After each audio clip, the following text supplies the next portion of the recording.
जीवन को सीख देने वाली प्रेरणादायक कहानी। किसी गांव में एक कारीगर रहता था जिसका एक लड़का था। कारीगर अपनी छोटी सी झोपड़ी में टोकरी बनाता था जिन्हें वह 20-20 रुपए में बेचा करता था। अब कारीगर बूढ़ा हो चुका था। उसने सोचा कि मैं अपने बेटे को यह टोकरी बनाने का काम सिखाता हूँ। लड़के से कहा कि तुम उसे सीख लो, मैंने तुम्हारे दादाजी से सीखा है। ये हमारी पीढ़ियों से चला आ रहा काम है, अच्छा काम है। लड़का भी मान गया टोकरी बनाने का काम सीखने को। पिताजी ने लड़का को टोकरी बनानी सिखाई और उसे बाजार में बेचकर आने को कहा।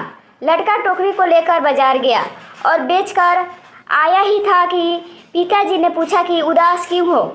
लड़का बोला कि मेरी बनाई हुई टोकरी केवल 10 रुपये में ही बिकी। पिताजी ने कहा चलो कोई बात नहीं, आज तुम्हें और अच्छी टोकरी बनाना सिखाता हूँ। पिताजी ने और अच्छी टोकरी बनाना सिखाई और उसे बाजार में बेचने को कहा। लड़का टोकरी लेकर बाजार गया और अपनी बनाई टोकरी को 15 रुपये में बेचकर आया। लड़का अब भी उदास था। पिताजी ने फिर उदासी का कारण पूछा तो लड़के ने कहा कि टोकरी केवल 15 रुपये में ही बिकी। पिताजी ने कहा कोई बात नहीं, धीरे धीरे तुम्हारी बनाई हुई टोकरी अच्छे दामों में बिकने लगेगी। तुम अच्छे से टोकरी बनाना सीखते रहो। पिताजी ने और अधिक अच्छी टोकरी सिखाई और टोकरी बनाकर बेचने को कहा। लड़का बाजार गया और उस दिन उसकी टोकरी 30 रुपये में बिक गई। लड़का बहुत खुश हुआ। पिताजी ने पूछा कि आज कितने रुपए की टोकरी बेची।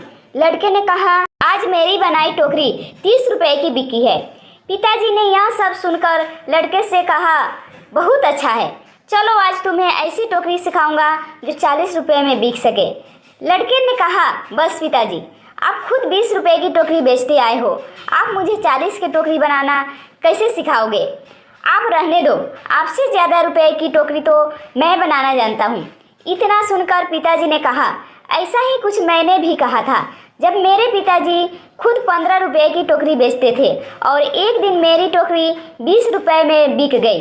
मेरे पिताजी ने मुझे 25 रुपये की टोकरी सिखाने को कहा था तो मैंने भी सीखने के लिए मना कर दिया था और कहा था कि आप खुद 15 की बेचते आए हैं, आपसे ज़्यादा की तो मैं बेचकर आया हूँ। और तब से जीवन भर 20 रुपये की ही टोकरी बेचता रहा क्योंकि उससे ज़्यादा की टोकरी मैं सीख ही नहीं पाया। आशा करती हूँ कि आप सभी को ये कहानी पसंद आई होगी। पसंद आई हो लाइक शेयर एंड सब्सक्राइब जरूर करें और आप सभी के इस पर क्या राय है हमें कमेंट करके कमेंट में ज़रूर बताएं।